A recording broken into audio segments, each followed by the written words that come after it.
Assalamualaikum warahmatullahi wabarakatuh. Bismillah, alhamdulillah, wassalatu wassalamu ala rasulillah, wala hawla wala quwwata illa billah, amma ba'du. Melanjutkan materi kajian sebelumnya, mengapa kita harus bergembira dengan kedatangan bulan Ramadan, karena ada beberapa hal. Yang kemarin kita sebutkan bahwa di antara alasan kenapa kita gembira menyambut datangnya bulan Ramadan, karena Ramadan dengan puasanya itu akan menyelamatkan kita dari terbakar di api neraka. Sebagaimana yang diriwayatkan oleh Aisyah radhiyallahu anha dari Nabi sallallahu alaihi wasallam, beliau bersabda, "As-siyamu junnatun minan nar. Faman asbaha shaiman fala yajhal yauma'id. Wa in imru'un jahila alaihi fala yashtum wala yasubbah wal yaqul inni shaim. Walladhi nafsu Muhammadin biyadihi la khulufu famis shaim atyabu indallah min rihil mis." Rawahu An-Nasa'i. Rasulullah bersabda, puasa itu adalah perisai dari api neraka. Barang siapa yang berpuasa, maka jangan berbuat jahil pada hari itu.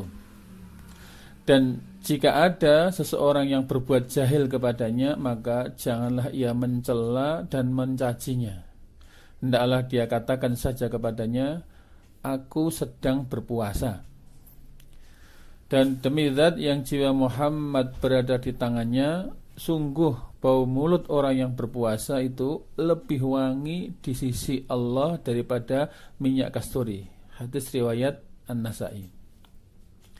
Kemudian diriwayatkan pula dari Abu Ubaidah bin Al-Jarrah radhiyallahu anhu, ia berkata, "Aku mendengar Rasulullah sallallahu alaihi wasallam bersabda, as-shaumu junnatun malam yakhriqha." Rawahu An-Nasa'i. Puasa itu perisai dari api neraka selagi ia tidak melubanginya. Qala Abu Muhammad Ad-Darimi menjelaskan, maksudnya puasa adalah sebagai perisai yang melindungi dari api neraka selama tidak melubangi, adalah maksudnya adalah yakni bil ribah, yaitu dengan ribah. Artinya selayaknya perisai itu memang efektif melindungi dari serangan, tetapi kalau perisainya bolong-bolong pun juga tidak efektif melindunginya. Sehingga walaupun itu puasa itu akan menjaga diri dari sengatan api neraka, tapi kalau puasanya itu rusak, ibarat perisai bolong-bolong pun tidak aman dari sengatan api itu. Sehingga dalam kesempatan yang lain Rasulullah pernah bersabda, khamsyatu asya tuhbitu saum ay tubtilu sawabah. Ada 5 perkara yang itu bisa merusak puasa, yakni membatalkan pahala puasa. Yang pertama adalah al-kadhibu, dusta, wal ghibatu, dan ghibah, wan namimatu, dan an-namimah, adu domba, wal yaminul ghamus, dan sumpah palsu, wan nadharu bisyahwah, dan melihat yang bisa menimbulkan dorongan syahwat. Di sini ghibah, gosip itu bisa membolongi perisai yang semestinya ia bisa kita jadikan sarana perlindungan dari api neraka. Kemudian alasan keempat kenapa kita harus bergembira dengan datangnya Ramadan adalah karena puasa akan memberikan syafaat bagi pelakunya pada hari kiamat. Sebagaimana telah diriwayatkan oleh Abdullah bin Amr radhiyallahu an, yang meriwayatkan bahwa Nabi sallallahu alaihi wasallam pernah bersabda, "As-siyamu wal Qur'anu yashfa'ani lil 'abdi yaumal qiyamah." Puasa dan Al-Qur'an akan memberi syafaatnya kepada seorang hamba pada hari kiamat.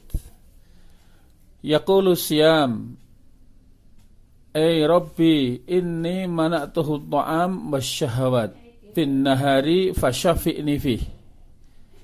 Wahai Rabb, wahai Tuhanku, aku telah menahannya, menghalanginya dari makan dan syahwat pada siang hari. Fasyafi'ni fihi, maka izinkanlah kepadaku untuk memberikan syafaat kepadanya. Wa yaqulul Qur'an, dan Al-Qur'an pun juga berkata, Rabbi mana'tuhu an-naum bil-lail fasyafi'ni fihi fayashfa'an. Rawahu Al-Imam Ahmad wal Hakim. Kemudian datang Al-Quran juga kepada Allah, memohon, wahai Rabbku, wahai Tuhanku, aku telah menahannya dari tidur pada malam hari, maka berilah saya izin untuk memberikan syafaat kepadanya. Maka kedua-duanya, puasa dan Al-Quran itu kemudian mendapatkan izin dari Allah untuk memberikan syafaat atau pertolongannya. Saudara-saudara sekalian rahimakumullah, di antara alasan kegembiraan kita dengan datangnya Ramadan yang kelima adalah yashulu fi Ramadan fi'lul khairat, bahwa dengan Ramadan ini kita dimudahkan untuk mengerjakan berbagai macam amalan kebaikan. Betapa di antara bentuk atau dampak rahmat kasih sayang Allah yang Allah turunkan kepada kita di bulan Ramadan adalah di bulan Ramadan terasa kita dimudahkan untuk mengerjakan serangkaian kebaikan yang itu tidak mungkin kita bisa kerjakan di luarnya. Sehingga di bulan Ramadan ini mudah bagi kita mengerjakan kebajikan dan memperbanyak amal. Karena alasannya adalah diantaranya Allah mengikat setan sehingga tidak leluasa menggoda kita, hingga kita mudah mengerjakan berbagai macam kebajikan dan membiasakannya. Ini adalah peluang untuk kita bisa menambah simpanan amal-amal kebajikan di bulan itu. Bagaimana tidak, rahmat Allah yang Allah turunkan di bulan Ramadan, kita di bulan Ramadan sebagaimana hari-hari yang telah lalu kita menjalani Ramadan dengan aktivitas yang masih tetap sebagaimana tidak pada bulan Ramadan. Kita bayangkan aktivitas hari-hari selama Ramadan kita bekerja sebagaimana hari Ramadan kita bekerja, berangkat pagi, pulang sore hari. Dalam keadaan perut lapar, puasa pun bisa terlaksana dengan baik. Belum lagi hilang rasa lelah kita dari aktivitas pekerjaan kita, kita sudah dihadapkan waktu jelang maghrib untuk segera berbuka puasa. Begitu berbuka puasa tiba, maka kita segera mengerjakan sholat maghrib berjamaah. Kemudian barangkali melanjutkan untuk makan buka puasa. Belum lama kita menikmati hidangan buka puasa, maka datanglah waktu sholat isya. Dan bergegaslah kita segera menuju masjid untuk segera melaksanakan sholat isya bersama keluarga, bersama orang-orang di masjid itu. Kemudian setelah sholat isya kita tidak pulang. Kita diberikan oleh Allah kemampuan untuk kemudian sholat malam bersama-sama, yang itu tidak sebentar waktunya, dan kita diberi kekuatan untuk itu. Bahkan ada yang mengerjakan sholat 8 rakaat 11 bersama witirnya, ada yang mengerjakan 20 dan 3 bersama witirnya, dan bahkan ada yang memakan waktu setengah jam, 1 jam, bahkan ada yang menghabiskan 1 jam. Kita kuat. Belum hilang lelah kita setelah mengerjakan tarawih, kita masih mampu melanjutkan untuk tadarus, mengkaji Al-Quran, bahkan sampai jam 10 malam, bahkan sampai jam 12 malam. Baru kemudian kita istirahat tidur, belum terlelap, belum nyenyak kita tidur, kita harus bangun malam untuk persiapan sholat malam dan makan sahur. Dan setelah makan sahur usai, kita tidak tidur, kita masih punya semangat untuk kemudian melanjutkan sholat subuh berjamaah. Dan bahkan setelah sholat subuh, sebagian besar dari kita masih ada aktivitas melaksanakan kajian, melaksanakan thalabul ilmi sampai syuruk tiba. Dan begitu syuruk tiba, kita nggak tidur. Kemudian kita siap-siap melaksanakan tugas sehari-hari, melakukan pekerjaan, dan itu kita kuat. Coba kita bayangkan ketika di luar bulan Ramadan, mungkinkah kita bisa melakukan aktivitas kegiatan yang sebanyak itu? Tentu sekiranya bukan karena pertolongan Allah dan rahmat Allah yang Allah turunkan di bulan Ramadan ini, kita tidak mampu melaksanakan seperti itu. Dan ini sesuatu yang layak untuk kita syukuri, yang ternyata kemudahan ini kita jumpai di bulan Ramadan, sehingga kita dimudahkan oleh Allah mengerjakan rangkaian kebaikan yang luar biasa. Dan ini tidak mungkin kita mampu mengerjakan di luar bulan Ramadan kecuali karena rahmat dan pertolongan Allah semata. Telah diriwayatkan dari Abu Hurairah radhiyallahu anhu, Rasulullah sallallahu alaihi wasallam bersabda, "Idza kana awwalul lailatin min syahri Ramadan, sufitatis syayatin wa muradatul jin." Jika telah datang awal malam bulan Ramadan, maka diikatlah para setan dan jin. Wa ghuliqat abwabun nar falam yuftah minha bab. Dan ditutuplah pintu-pintu neraka dan tidak ada satu pintu pun yang dibuka. Wa futihat abwabul jannati falam yughlaq minha bab. Dan dibukalah lebar-lebar pintu-pintu surga dan tidak ada satu pintu pun yang tertutup. Yunadi munadi kulla lailah. Dan di setiap malam ada sang penyeru yang senantiasa berseru, "Ya baghiyal khair akbil." Wahai orang-orang yang ingin kebaikan, kemarilah. Wa ya baghasyar aqsir. Dan wahai orang-orang yang ingin kejelekan, keburukan, berhentilah, kurangilah. Walillahi utaqa minan nar. Dan Allah memiliki sederet nama, sederet daftar orang-orang yang akan dibebaskan dari api neraka. Wa dzalika kulla lailatin. Dan hal itu terjadi pada setiap malamnya bulan Ramadan. Hadis riwayat At-Tirmidzi dan Al-Hakim. Oleh itulah kemudian betapa kita harus bersemangat mengerjakan beragam kebajikan di malamnya bulan Ramadan. Tidak hanya mencukupkan diri dari pelaksanaan puasa, karena malam-malam Ramadan itu Allah memberikan peluang untuk membebaskan hamba-hambanya yang terpilih dari daftar vonis menjadi penghuni neraka, insyaallah. Kemudian di antara alasan kenapa kita bergembira dengan datangnya bulan Ramadan, yang ketujuh adalah sholat malam bersama imam, maknanya berjamaah, pahalanya seperti sholat semalam utuh. Maknanya jika kita mengetahui bahwa sholat tarawih secara berjamaah bersama imam hingga selesai, maknanya mboten mutus jalan sampai selesai, maka ditulis untuk kita adalah pahala qiyamul lail sempurna. Sebagaimana Abu Dzar radhiyallahu anhu meriwayatkan bahwa Nabi sallallahu alaihi wasallam pernah bersabda, "Innahu man qama al-imami hatta yang sharifa kutiba lahu qiyamal lailah." Rawahu At-Tirmidzi. Sesungguhnya barang siapa yang salat bersama imam hingga selesai, maka ditulis untuknya salat semalam utuh. Maknanya seperti apa? yakni seseorang yang salat bersama imam berjamaah dalam waktu barangkali hanya setengah jam atau yang semisalnya, maka ia tetap ditulis untuknya sebagaimana salat malam utuh. Baik imam tersebut salat dengan 4 kali salam atau 5 kali salam maupun 10 kali salam dan seterusnya, karena semuanya memang diperbolehkan, maka asal mengerjakan salat selesai bersama-sama dengan imam, maka baginya ditulis sebagaimana dia mengerjakan salat malam utuh. Dan hendaklah kita senantiasa bersemangat dan senang dengan kedatangan Ramadan ini dan berusaha sungguh-sungguh untuk bisa sholat tarawih secara berjamaah.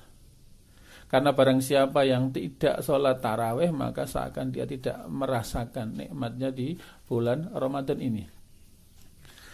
Kemudian seandainya kita kemudian mau merenung, maka barang siapa yang sholat isya berjamaah akan ditulis untuknya qiyamul lail setengah malam.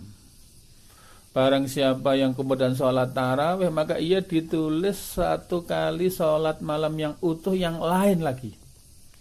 Kenapa demikian? Karena Nabi telah bersabda, man shallal isya'a fi jama'atin kana kaqiyamin nisfil lailah. Barang siapa yang salat isya berjamaah, maka ia seperti qiyamul lail, salat malam separuh malam.